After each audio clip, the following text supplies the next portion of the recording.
Manuel, você quer falar como que você chegou, a sua história, como que você chegou à teoria flaviana, multiversal, quem é você? Fala para a Bom, galera. vamos lá. Resumindo, meu nome é Manuel Pereira, sou formado em Física, mestre em Astronomia e doutorando em História da Filosofia. Eu sou entusiasta da história, sempre amei história, sempre gostei da história. Provavelmente, se eu não tivesse feito Física, teria feito História, sempre digo isso.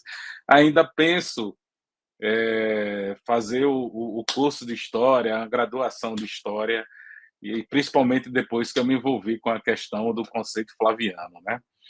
Então, eu sou um camarada que já sou cinquentenário, apesar de não ter cabelo branco, lembrando que eu não pinto cabelo, e me considero ateu desde os 30 anos de idade, mais ou menos, né? Eu cheguei ao conceito flaviano, né? A multiversal flaviana, é interessante porque anterior, né, lá por volta de 2005 e tal, quando eu era agnóstico, né? Então eu lembro de ver reportagens falando de um livro que tinha sido lançado, a qual dizia que o autor do livro defendia que Jesus era uma criação romana, né? Então, na época, ainda imbuído de valores cristãos, vamos dizer assim, pô, esse cara é maluco, isso é terraplanismo, não tem nada a ver, como é que pode, né, um império criar um inimigo contra ele mesmo? E eis que o tempo passou e comecei a acompanhar o Antônio Miranda, quero aqui mandar um abraço para o Antônio Miranda, e ele já citava algumas coisas a respeito da criação de Jesus Cristo, né? E então apareceu comitante a isso a questão do Jesus histórico. E aí eu fiquei, poxa, peraí, tem um Jesus histórico, tem a criação do Jesus através dos imperadores romanos, né, através de Roma. Quem é que está certo nisso, né? E é interessante porque, através do Miranda, cheguei à Multiversal e, acompanhando a Multiversal, fui fazendo sempre que eu faço desde pequeno, né? Questionamentos, sempre questionando, questionando.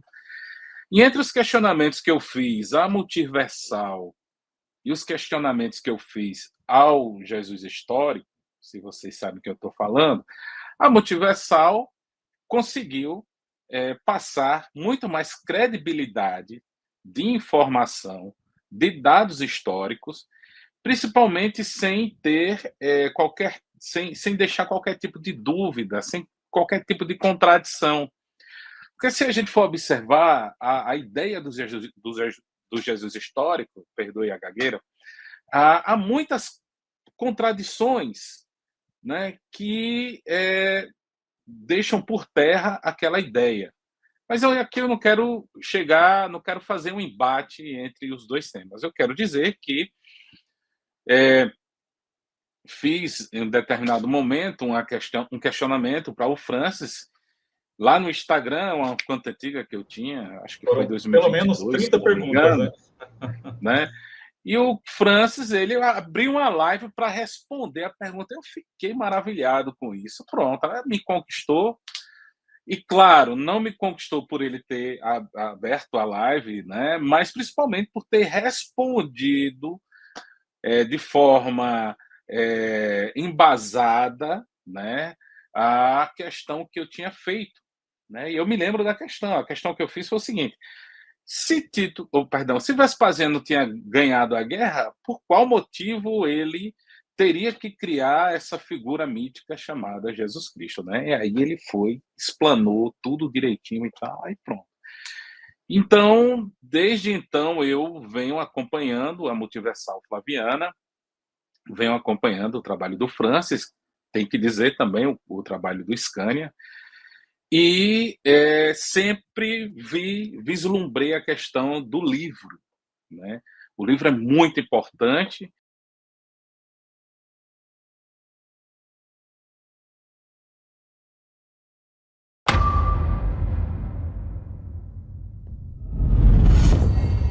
Multiversal Flaviana. Sob censura e salvo melhor juízo.